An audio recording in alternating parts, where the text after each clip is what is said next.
20 मई 1967। कल्प में एक ही बार लकी चिल्ड्रंस बाप से वर्षा लेने के लिए पुरुषार्थ करते हैं। भक्ति मार्ग में तो कह दिया है हर युग में अवतार लेते हैं। 24 अवतार दिखाई दिए, लेकिन वो तो सब झूठ बातें हैं। सच्ची बात क्या है कि सारे कल्प में सिर्फ एक ही बार लकी चिल्ड्रंस, सब नहीं, वर्षा लेने के लिए पुरुषार्थ करते हैं। पुरुषार्थ में और सब बातें सहज है, सिर्फ इस बात में मेहनत है।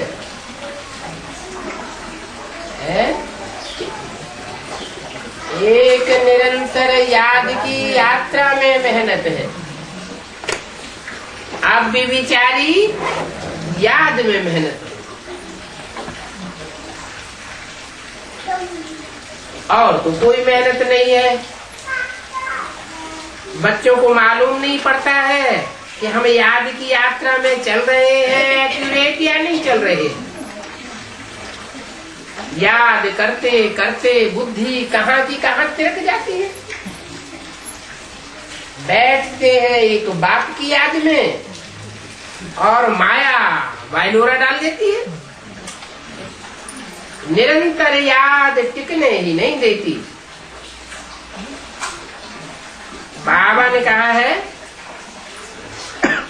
कि शाम को बैठ करके चार्ट लिखो।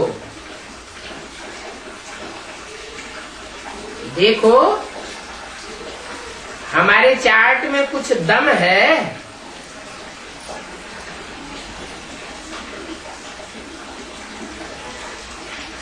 लिख ही नहीं सकते कि हमारी याद की यात्रा दमदार है, निरंतर याद वाली है, अब भी विचारी याद वाली है। ये लिख ही नहीं सकते। क्यों?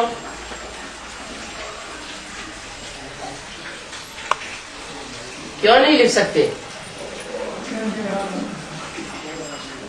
करते नहीं तो लेना है, करते नहीं तो नहीं, कैसे लिखें? नहीं।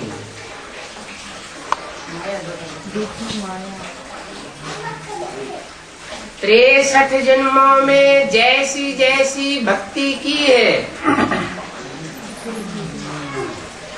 वैसी वैसी याद होती है।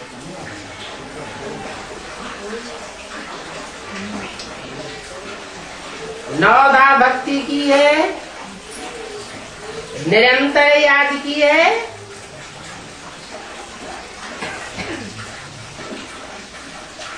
तो यहाँ याद देखने में आएगी। अनुभव करेंगे कि हमारी याद में टिकाऊपन है। याद के अर्थ को भी बहुत बच्चे समझ नहीं सकते हैं। अभी बच्चों को डिफिकल्टी होती है बाप की बात पर, क्योंकि गीता में दिखाया है अर्जुन और कृष्ण वास्तव में बच्चे जानते हैं कृष्ण भगवान को याद करने की बात नहीं है।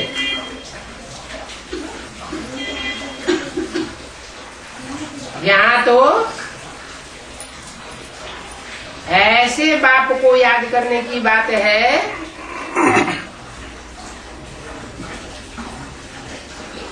जो निराकार है, निराकारी, निर्विकारी और निरहंकारी है। बाप आए हैं संगम युग पर तुम बच्चों को राजयोग सिखाने। अभी अर्जुन कौन है?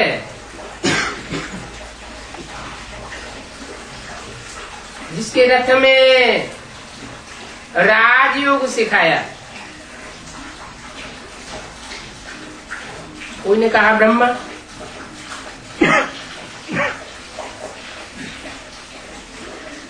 वास्तव में होना तो चाहिए ब्रह्मा,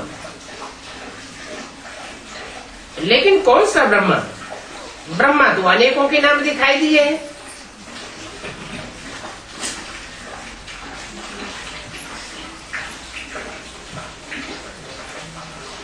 प्रजापिता ब्रह्मा एक ही होता है, सारी प्रजा का पिता।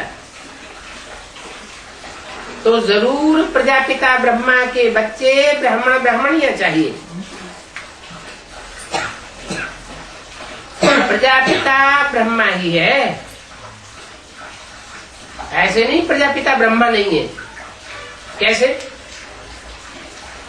प्रजापिता तो पिता है, ब्रह्म माने बड़ी, माँ माने माँ कहाँ है?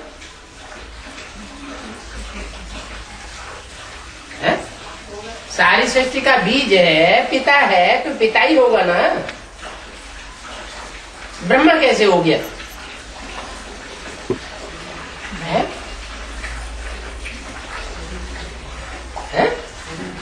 शरीर लिया, 5 तत्वों का पुतला है। प्रजापिता भी क्या है? 5 तत्वों का पुतला है। और उस 5 तत्वों के पुतले में सुप्रीम सोल बाप प्रवेश करते हैं, पंचभूतों का आधार लेते हैं। तो प्रवेश करने वाला वो निराकारी बाप, और जिसमें पहले पहले प्रवेश किया वो साकारी बाप।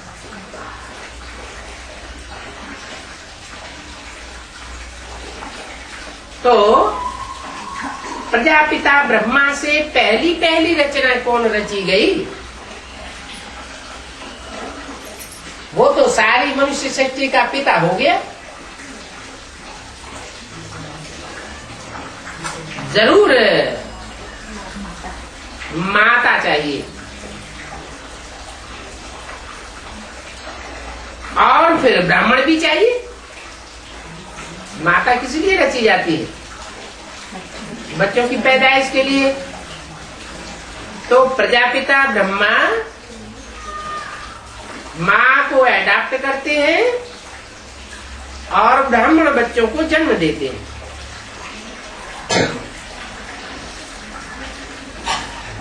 वास्तव में अर्जुन का नाम कृष्ण का नाम नहीं होना चाहिए।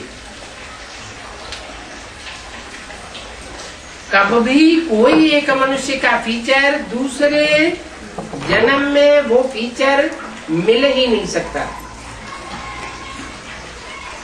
ये सब बातें भी तब माने जब ये माने कि भगवान एक कोई कहा जाता है।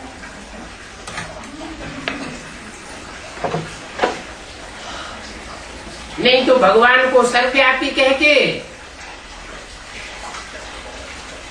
अनेकों रूपों बताई दिए। तो पहली बात ये है, क्या क्या पहली बात? गॉड इज वन, तो गॉड का बच्चा भी वन कहा जाता है। ऊंच से ऊंच ज्ञान का सागर, पतित पावन, सर्व का सदगति दाता, लिबरेटर, गाइड, कितने टाइटल दे दिए। ऊंच से ऊंचे, तो जरूर कोई कोई से ऊंची ही होगा ना। कौन कौन से ऊंचे? जो भी धर्म पिताएं हैं उन सब धर्म पिताओं में ऊंच पार्ट बजाने वाला। और ज्ञान का सागर, ज्ञान का सागर बिंदु रूप में कहें या जब साकार में हो तो कहें। साकार में होगा तो प्रत्यक्ष होगा ज्ञान का सागर। जैसे सागर में अगाध रतन भरे पड़े हैं,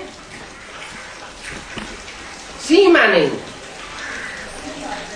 फिर पतित पावन, क्या पतितों को पावन बनाने वाला।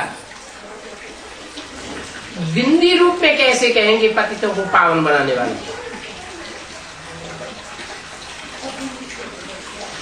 बिंदी को कहेंगे उस साकार में प्रवेश करे, तब पतितों को संग के रंग से पावन बना दे। फिर सर्व का सदगति दाता, 1 2 4 8 का नहीं,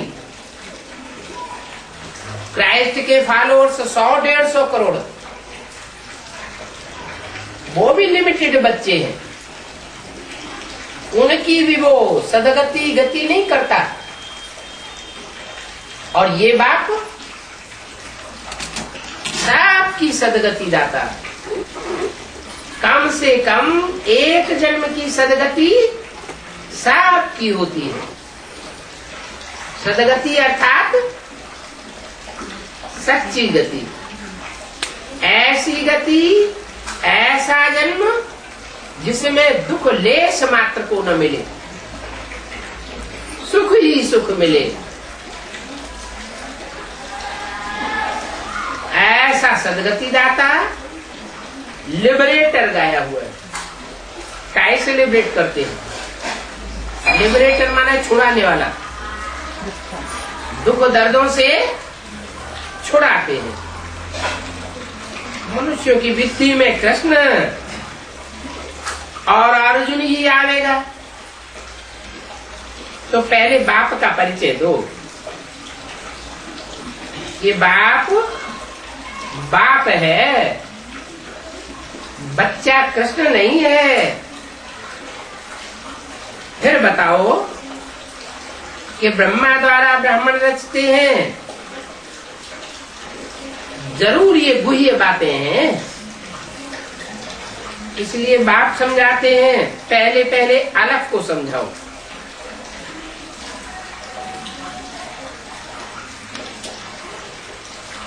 क्या ब्रह्मा द्वारा क्या करते हैं? ब्रह्मा द्वारा ब्राह्मण रचते हैं। ब्राह्मणों को वर्षा ब्रह्मा द्वारा नहीं मिलता है। किसके द्वारा मिलता है? वर्षा फिर भी प्रजापिता ब्रह्मा के द्वारा मिलता है।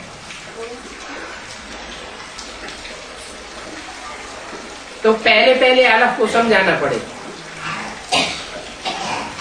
अलफ माना खड़ा डंडा, बे माना पड़ा डंडा। ब्राह्मणों की संगम की दुनिया में भी अलफ आज में भी खड़ा हुआ है, मध्य में भी खड़ा हुआ है और अंत में भी खड़ा हुआ है। पुरुषार्थ में थकने वाला नहीं है। और जो भी मनुष्य मात्र हैं वो कुछ न कुछ पुरुषार्थ में थक जाते हैं तो अनिश्चय बुद्धि हो जाते हैं। माया उनके ऊपर अच्छी तरह सवार हो जाती है, पछाड़ देती है।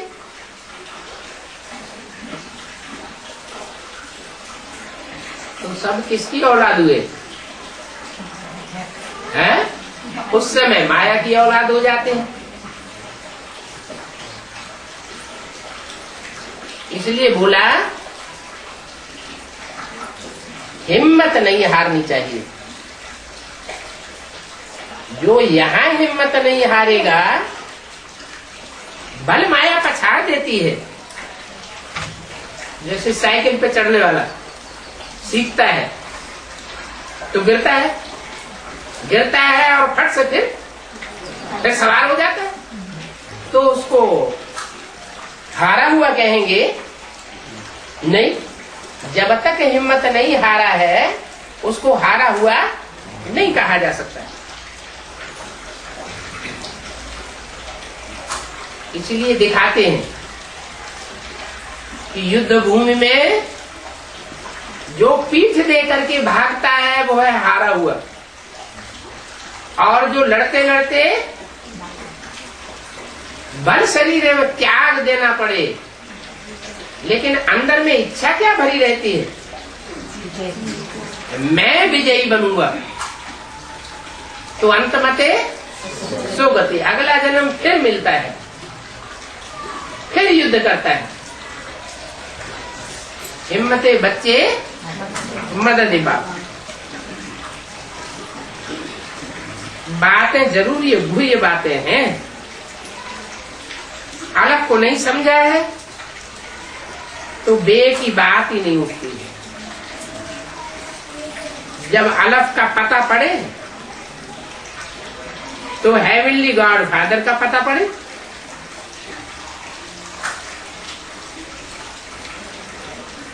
हेवनली गॉड फादर तो जरूर हेवन का रचयिता होगा,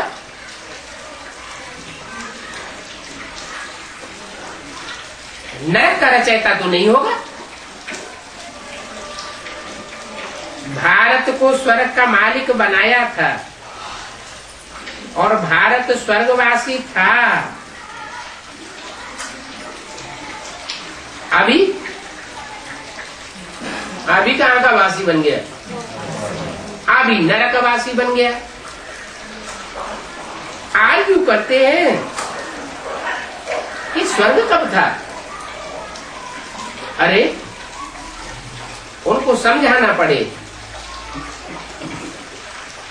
स्वर्ग तब था जब सदा स्वस्थिति में रहने वाले ने आकर के राजयोग की पढ़ाई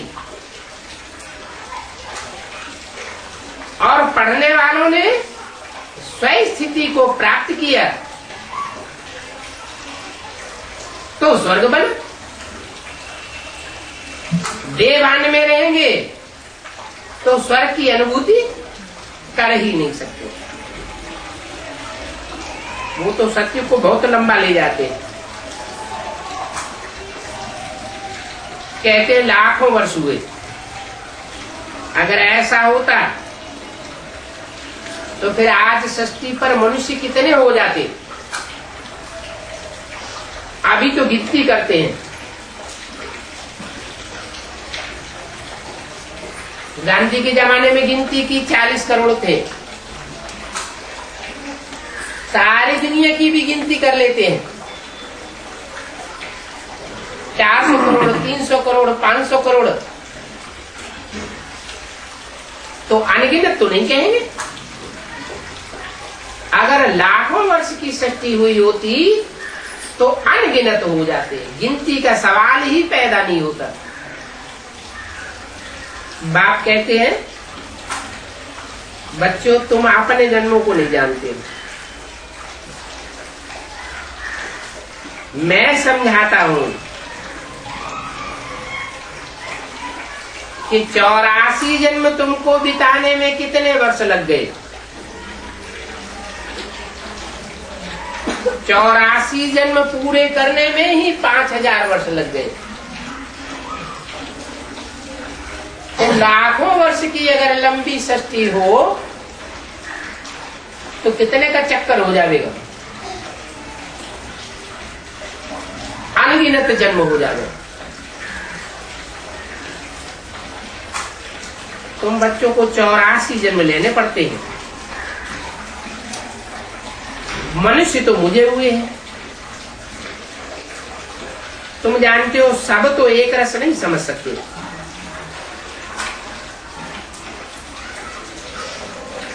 तुम बच्चों को बार बार निमंत्रण भी मिलते हैं, कहते हैं गुलजार को, मनोहर को समझाने के लिए हमारे पास भेजो, तो सिद्ध करना है ये बात जो बार बार बुलाते हैं तो इससे क्या सिद्ध होता है कि मनोहर और गुलजार होशियार बच्चे हैं जिनको बार बार बुलाते हैं। पुरुषार्थ कर अगर समझेंगे, समझावेंगे नहीं तो पद कैसे पावेंगे? कम पद हो जाएंगे।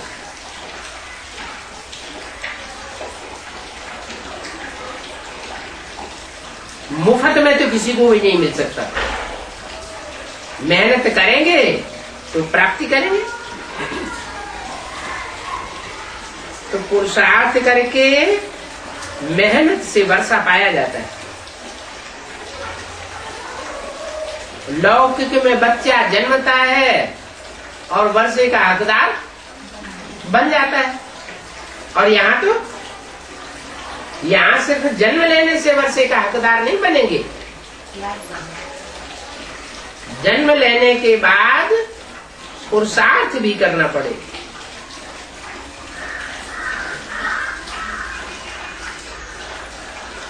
सारा मदार पढ़ाई के ऊपर है। इसमें भी ज्ञान है मुख्य। हम समझते हैं कि जो ज्ञानी ठहरा वो बड़ा ठहरा। जिसमें ज्ञान कम है जरूर वो छोटा बनने वाला है। और ज्ञान भी सुनने सुनाने का नहीं कि सुन लिया, सुनाई लिया, समझ लिया, समझाई दिया, नहीं, धारण करने वाला भी है। धारणा में भी, जीवन में ज्ञान देखने में आता हो तो मेहनत की बात है। बाप कहते हैं मन मना भव। जो मन मना भव बनेंगे वो मध्याजी भव भी बनेंगे। जितना मन मेरे में लगा होगा उतना मध्याजी भव भी बनेंगे। क्या मतलब? जहां हमारा मन होगा वहां हमारा तन और धन दोनों जावेगा। मन दिल कहते ना, हमारी दिल आ गई तो दिल आ गई तो हमने सब कुछ न्यौछावर कर दिया। तो जहां दिल आ जाती है वहां तन और धन लगाना कोई मुश्किल काम नहीं होता है।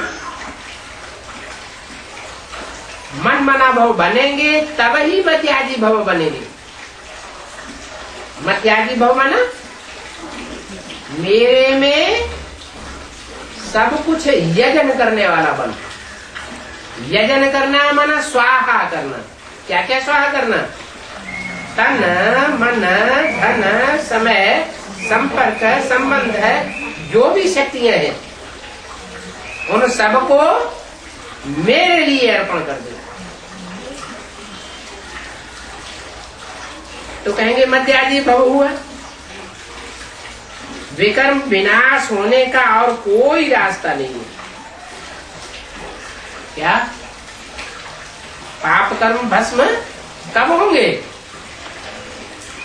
जब मन मना भव के साथ साथ मध्य आदि भव भी बन जाए तो पाप कर्म सब भस्म हो जाएगा। इसलिए कहते हैं सिर्फ माम एकम याद करो और कोई दूजम को याद न करो। मेरे को याद करेंगे तो प्रैक्टिस होते होते एक ऐसी स्थिति आ जाएगी कि तुम्हारी सारी शक्तियां मेरे में स्वाहा हो जाएगी। तन भी स्वाहा हो जाएगा, मन भी स्वाहा हो जाएगा, धन भी स्वाहा हो जाएगा। जो भी संपर्की हैं उन संपर्कियों से तुम जो काम लेते हो अपनी भलाई के लिए या दूसरों की सेवा के लिए, वो संपर्कियों की सारी शक्ति ईश्वरीय सेवा में लगा देंगे। जो संपर्क में आने वाले हैं उनकी शक्ति भी जाया नहीं जाने पाएगी। और संबंधियों की भी सारी शक्ति लगा देंगे। तो सिर्फ मामी कम याद करो। बच्चों को कोशिश करके अलफ के ऊपर ठहराना है। क्या? एक होता है अलफ, एक होता है बे, फिर आगे और भी अक्षर हैं बहुत, बे पे टे ते से जिन चे, ढेर सारे अक्षर। उनके ऊपर ठहराने की कोशिश नहीं करना। किसके ऊपर मेहनत लगानी है? अलफ को समझाने की मेहनत लगानी है। ये भी नहीं कहा कि नुक्ता को समझाने की मेहनत करनी है। नुक्ता माने बिंदी। बिंदी को क्या समझा देंगे? मेरी आत्मा का नाम बिंदी है, बिंदी का नाम आत्मा शिव है। उसको समझावेंगी क्या? जब प्रवेश करे तो समझ में आवे कि ये क्या क्या कार्य करता है, क्या बायोग्राफी है, क्या जीवन कहानी है। तो अलग पर ठहराना है, नहीं तो समझना चाहिए ये अलग पर नहीं ठहरता है, बुद्धि बार बार इसकी तिरक जाती है। तो क्या समझना चाहिए? किसी को हम कोशिश करते हैं अलफ का पूरा परिचय देने की और उसकी बुद्धि में वो अलफ नहीं ठहरता है, तो उसके बारे में क्या समझना चाहिए? है? हाँ, ये हमारे कुल का नहीं है। इसके पीछे माथा मारना बेकार है। फालतू माथा भी मारते रहे और अंत में ये हमको धोखा दे जाएगा। आखिर फिर भी दूसरे धर्म में कन्वर्ट हो जाएगा। इस जन्म में ये बाप से वर्षा लेने का भी नहीं है। अगर होता तो थोड़ा सा समझाने पर भी इसकी बुद्धि में बैठ जाता। क्यों? कोई की बुद्धि में थोड़ा सा समझाने से बैठ जाता है और कोई की बुद्धि में रोज रोज समझाते रहो, रोज रोज पकड़ते रहो, फिर भी वो तिरक जाता है। ऐसा क्यों होता है? नहीं, हमारे कुल का क्यों नहीं है? हम बना के छोड़ेंगे। हमारे कुल का क्यों नहीं बनेगा? है? नहीं, पूर्व जन्मों में ये बाप के कनेक्शन में आया ही नहीं होगा। जन्म जन्मांतर बाप से संबंध इसने जोड़ा ही नहीं होगा। संपर्क संबंध में पूर्व जन्मों में जो आत्मा जितनी जास्ती आई होगी राम और कृष्ण के संपर्क संबंध में, उसकी बुद्धि में जल्दी बैठेगा। उनमें भी जो बाप के जन्म जन्मांतर के साथी होंगे उनकी बुद्धि में न बैठे ये बात हो ही नहीं सकती।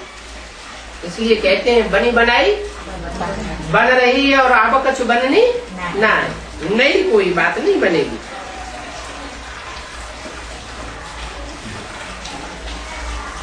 तो समझ लेना चाहिए हमारी ब्राह्मण जाति का नहीं है? हमारी ब्राह्मण जाति का नहीं है तो किस जाति का है? हमारी ब्राह्मण जाति का नहीं है, माना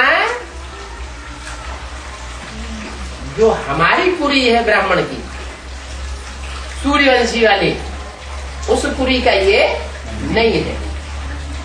ब्राह्मण तो बन सकता है लेकिन नीची पुरी का ब्राह्मण बनेगा। पुरियां होती है ना, गोत्र होते हैं, ऋषियों के नाम पर गोत्र के नाम बताए हैं। काश्यप गोत्र, भारद्वाज गोत्र, शांडिल्य गोत्र।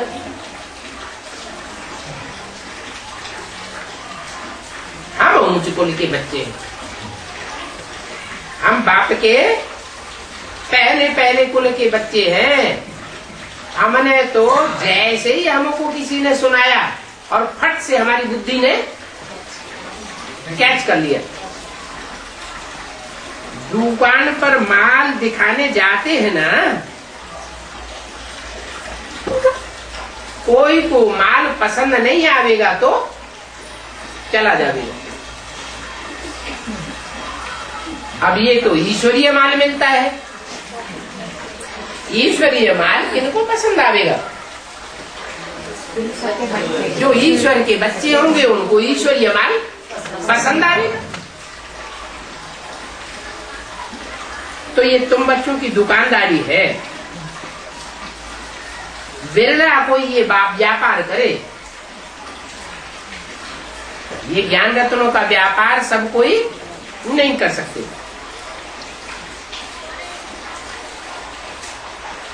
तो ये व्यापारी भी है, सर्राफ भी है, ये धोबी भी है, सब प्रकार के टाइटल्स उनको देते हैं।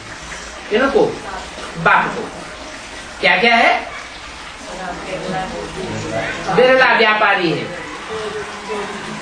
क्या बनाता है बिरला व्यापारी? बिरला ने क्या बनाया? लक्ष्मी नारायण का मंदिर बनाया। हैदराबाद में क्या जगह जगह सब जगह हर जगह बनाया। बाप तो कहते हैं गीता पाठशाला खोलो, अपने घर को क्या बनाओ? लक्ष्मी नारायण का मंदिर बनाओ।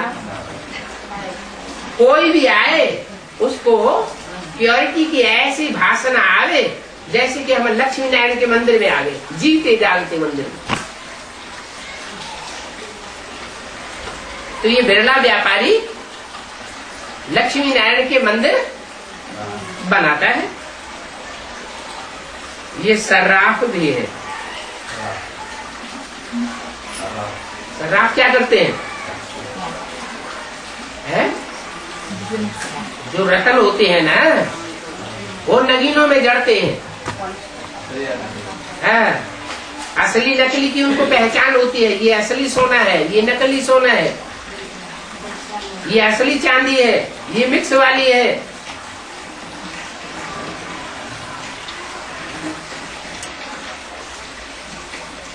धोबी भी है। क्या धोता है? कपड़े धोता है। कौन से कपड़े धोता है? शरीर रूपी कपड़े। अब ब्रह्मा का कपड़ा क्यों नहीं धो दिया दादा ने घर? दादा लेखराज का कपड़ा क्यों नहीं धोया है? 23 साल उस तन में रहा, कपड़ा तो धुला ही नहीं। धुला या और सड़के छीर छीर हो गया है? ऐसा क्यों हुआ? हाँ, जो कपड़ा ज्यादा सड़ा हुआ होता है और उसको सटका लगाओ तो क्या होता है? तो फट जाता है। तो बोला धोबी भी है, लेकिन कैसे कपड़ों को धोते हैं?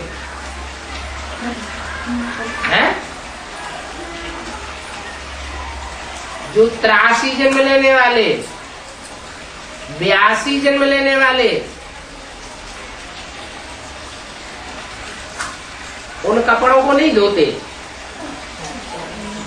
कैसे कपड़ों को धोते?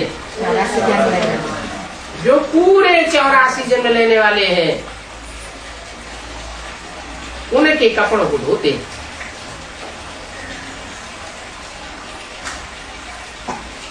ये सारे टाइटल उनको दे सकते हैं। मुसलमान, हिंदू, गुजराती, पारसी, क्रिश्चियन, कोई को भी समझाने की रमज चाहिए।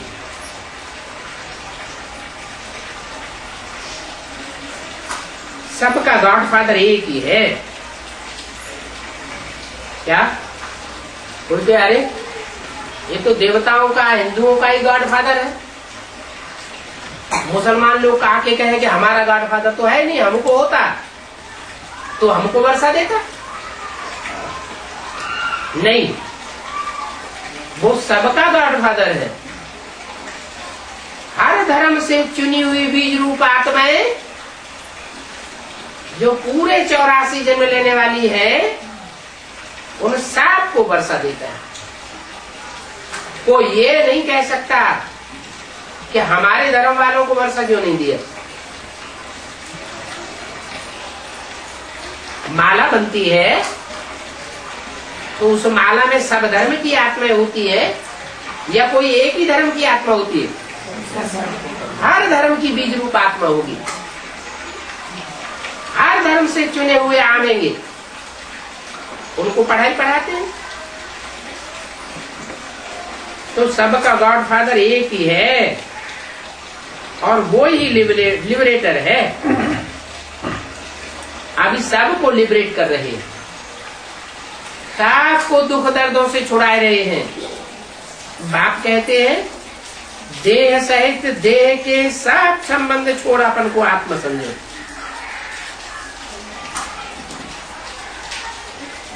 लिबरेट कब बनेंगे? लिबरेट कब होंगे? छूटेंगे कब? जब देह सहित देह के सब संबंधों को, देह के सब पदार्थों को भूल जावे, कोई की आस न रहे। अभी चेकिंग करते हैं तो क्या पाते हैं? देह देह के संबंधियों की आस कुछ न कुछ बनी रहती है। उसकी बीमारी ठीक हो जाए, ये ज्ञान में चलने लगे, ये पैसे से फला फूला हो जाए, ढेर सारी आशाएं। बाप कहते हैं अपनी देह के बारे में भी कोई इच्छा न रहे। देह भी जो है वो विनाशी है। इच्छा किसकी रहे? हमारी आत्मा का कल्याण हो जाए। इस जन्म में तो जो इस आत्मा के शरीर को जो प्राप्ति हुई है, वो पूर्व जन्मों के सुकृत के आधार पर प्राप्ति हुई है। इस जन्म में भी कोई ने अच्छा कर्म किया है तो तीव्र कर्म की इच्छा होने पर इस जन्म में भी प्राप्ति होती है। लेकिन बाप इस जन्म की प्राप्ति कराने के लिए नहीं आया हुआ है। बाप कहते हैं मैं भविष्य की जन्मों के लिए तुमको माला माल करने के लिए आया। तो अल्लाह को याद करो, वो ही पतित पावन लिबरेटर गाइड है। कब सन्यासी को गाइड नहीं कहा जाएगा। गाइड वो जो साथ में ले जावे। अगर साथ में न ले जावे तो उसको गाइड नहीं कहेंगे, वो खुद ही भटक गया। ब्रह्मा को गाइड कहेंगे? क्यों? अधूरा गाइड कहेंगे। है? आधा स्वर्ग में ले गया, आधा भी स्वर्ग में नहीं ले गया। गाइड होते हैं ना, गाइड को साथ में लेते हैं कि हमको दिखाओ, चलो हम तुम्हारे साथ साथ चलते हैं। तो कुछ न कुछ गाइड करके दिखाते हैं ना। तो गाइड वो है जो हमको साथ में ले जाए। उन ब्राह्मण की बुद्धि में ही नहीं आता कि ब्रह्मा के द्वारा शिव बाबा गाइड बनते हैं या नहीं बनते हैं, स्वर्ग में ले जाते हैं या नहीं ले जाते हैं? नहीं ले जाते। फिर भी बाप ही पंडा है। बच्चे जानते हैं पांडव राजधानी अब नहीं है। अभी तो प्रजा के ऊपर प्रजा का राज्य है। इसे पूर्व राज्य कहा जाता है। किसका राज्य? कौरवों का राज्य है। कहते हमने ये किया ये किया ये किया ये किया, किया कुछ भी नहीं, और ही जनता दुखी होती जाती है। जो गरीब हैं और गरीब होते जाते हैं, और जो धनवान है वो और ज्यादा धनवान होते जाते हैं। धनवानों की संख्या दिन प्रतिदिन कम होती जाती है और गरीबों की संख्या दुनिया में दिन प्रतिदिन बढ़ती जाती है। तो तुम बच्चों को कोई को भी समझाने में डरना नहीं चाहिए। क्या डर जाते हैं? अरे गवर्नमेंट के मुंह पे हम ऐसी ऐसी बातें कहेंगे कि ये रावण राज्य है, ये कौरवों का राज्य है, ये चित्र छुपा दो, इस चित्र में से ये बात निकाल दो। तो डरने वाले स्वर्ग की स्थापना नहीं कर सकते। लिख दो, शिव भगवान वाच है। क्या हम नहीं बोल रहे हैं तो तुम हमको पकड़ो जेल में डाल दो। कौन बोल रहा है? शिव भगवान वाच। अरे कौन है ये शिव जिसने बोला? बताओ। माउंट आबू से बोला, हमारे पास प्रूफ है। माउंट आबू की छपी हुई मूर्ति है। शिव भगवान आते हैं तो ब्रह्मा मुख से बोलते हैं। कहां से ब्रह्मा? अरे देखो सारी दुनिया में ब्रह्मा कुमारी ईश्वरी विश्वविद्यालय कहां से आ गए? झूठी बात है क्या? मानना पड़ेगा। तो डरना नहीं चाहिए। देखो तो शिव भगवान बात, फिर कोई बुझने की डरने की दरकार नहीं है। कई इस चित्र के आगे नहीं ले जाते हैं, दिखाना चाहिए। देखो और सब झंडे हैं दुनिया में। अनेक प्रकार के देश, अनेक प्रकार के राज्य और उनके अनेक प्रकार के झंडे हैं, लेकिन देवी देवता सनातन धर्म का झंडा है ही नहीं। और तथाकथित ब्राह्मणों को समझाओ वो देवी देवता सनातन धर्म का झंडा कहाँ है? तो कहेंगे अरे देखो ये है 32 किलो वाला शिव का चित्र दिखा देंगे, निराकार का। अरे ये निराकार का चित्र जो दिखाते हो ये विदेशियों का चित्र है, निराकार को मानने वालों का चित्र है, या देवी देवताओं का चित्र है? ये तो निराकार का चित्र है, विदेशियों का चित्र हो गया। हम देवी देवता धर्म के हैं तो हमारा देवताओं का झंडा होना चाहिए। तो अपना झंडा निकाल करके दिखाओ। देखो ये लाल रंग, केसरिया रंग क्रांति का सूचक, सारी दुनिया में क्रांति लाने वाला ये शंकर का चित्र, सारी दुनिया में शांति फैलाने वाला ये सफेद वस्त्र, ये विष्णु का चित्र। और ये हरा ही हरा, क्या जो श्रावण के महीने में अंधा हो जाता है उसको सारी दुनिया में क्या दिखाई पड़ता है? हरा ही हरा दिखाई पड़ता है। तो देखो ये हरा कपड़ा, ये जब तक इनका शरीर छूटा, ब्रह्मा का चित्र रखा है ना, जब तक इनका शरीर छूटा इनको हरा ही हरा दिखाई पड़ता रहा। इनकी बुद्धि में नहीं आया कि हम क्या कर रहे हैं। तो ये हरा कपड़ा ब्रह्मा, सफेद कपड़ा विष्णु और लाल कपड़ा शंकर का सूचक है। तुम तो सिर्फ कपड़े का झंडा उठाते हो, उसका अर्थ तो जानते ही नहीं। कपड़ा माना क्या? शास्त्रों में तो लिख दिया है शरीरम रतम विद्धि वासांस जीर्णानि यथा व्याय। शरीर जो है वो कपड़ा है, पुराना कपड़ा आत्मा छोड़ती है और नया कपड़ा धारण करती है। लेकिन तुम मानते क्यों नहीं हो? ये कपड़ा जो दिखाया है वो शरीर रूपी वस्त्र का सूचक है। कपड़े से झंडे से कोई विश्व विजय नहीं होती है। होती है क्या? दुनिया में इतने कपड़े के झंडे लहराए हुए हैं, देश विदेश में अनेक राज्यों में, कोई कपड़े का झंडा ऐसा है जिसने विश्व विजय कर पाई हो? ये तो कोई चैतन्य शरीर रूपी वस्त्र हैं जिन्होंने सारे विश्व के ऊपर विजय प्राप्त करके दिखाई थी। इसलिए हमारे झंडे में ये गायन है, विश्व विजय करके दिखला दो तब हो भी पूर्ण हमारा।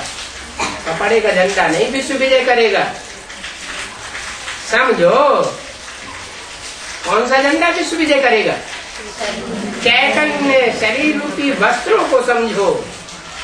वो कौन से 3 शरीर रूपी वस्त्र हैं जिन्होंने कल पहले भी विश्व विजय करके दिखाई थी और अभी परमात्मा बाप फिर भी उनसे विश्व विजय कराने वाले। अभी तो सनातन धर्म प्रायः लोप हो गया। बाप आते हैं, अनेक धर्मों का विनाश कराते हैं और एक सत्धर्म की स्थापना कराते हैं। गीता में भी लिखा हुआ है, अनेक धर्मों का विनाश और एक सत्धर्म की स्थापना। तो सत्धर्म तो सतयुग में होगा या द्वापर कलयुग में होगा? सत्य माना सच्चा, सत्धर्म कहाँ होगा? सतयुग में ही होगा। तो बाप आए ही हैं अभी कलयुग के अंत में इस कल्प का अंत करने के लिए। इसलिए शास्त्रों में उनको कल्पांतकारी कहा जाता है।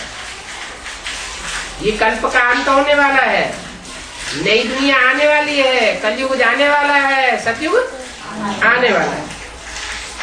हूबहू ये गीता एपिसोड है। कोई भी जाति वाला हो, कोई भी देश वाला हो, किसी को भी तुम समझा सकते हो। क्या ये नहीं देखना है कि ये इस जाति का है, नीची जाति का है तो नहीं समझेगा, ये अमुक देश का है तो नहीं समझेगा? नहीं, किसी भी देश में और किसी भी जाति में भगवान का वो 84 जन्म लेने वाला बच्चा मौजूद हो सकता है। पहली बात है, गीता का भगवान कौन, ये बात भी समझानी। गीता माता है तो गीतापति भगवान कौन? गीता ज्ञान के ऊपर अथॉरिटी रखने वाला कौन? हमारा बाप नारीशूल है, मनुष्य सृष्टि का बीज रूप है। जो सारी मनुष्य सृष्टि का बीज रूप है वही गीता का भगवान है, वही सत्य है, चैतन्य है। ये संस्कार आत्मा में रहते हैं। तुम सभी को समझा सकते हो। वो पतित पावन है, लिबरेटर है, रहम दिल है। सारी सृष्टि इस समय तमो प्रधान है और नई सृष्टि होती है सतो प्रधान, जहाँ देवी देवताओं का राज्य होता है। अभी बाप उस धर्म की स्थापना कर रहे हैं। ये ही ब्राह्मण पढ़ करके प्योर बन जाएंगे, योग में रह करके पुरुषार्थ करके पवित्र बनेंगे। और यही समय है जबकि महाभारत लड़ाई भी सामने खड़ी हुई है। क्या इसका नाम महाभारत लड़ाई है। भारत और भारत के आसपास के देशों में ये लड़ाई जोर से छिड़ेगी, कोई रोक नहीं सकता। उस लड़ाई के पहले ही पुरुषार्थ कर लेना है। अगर पहले ही पुरुषार्थ नहीं किया तो बाद में टू लेट हो जाएंगे, फिर कोई भी पुरुषार्थ नहीं कर सकेंगे। धुआं तो एक तरफ ही देखते रहते हैं। अच्छा, मीठे मीठे रूहानी बच्चों को रूहानी बाप दादा का याद प्यार बुद्धवान।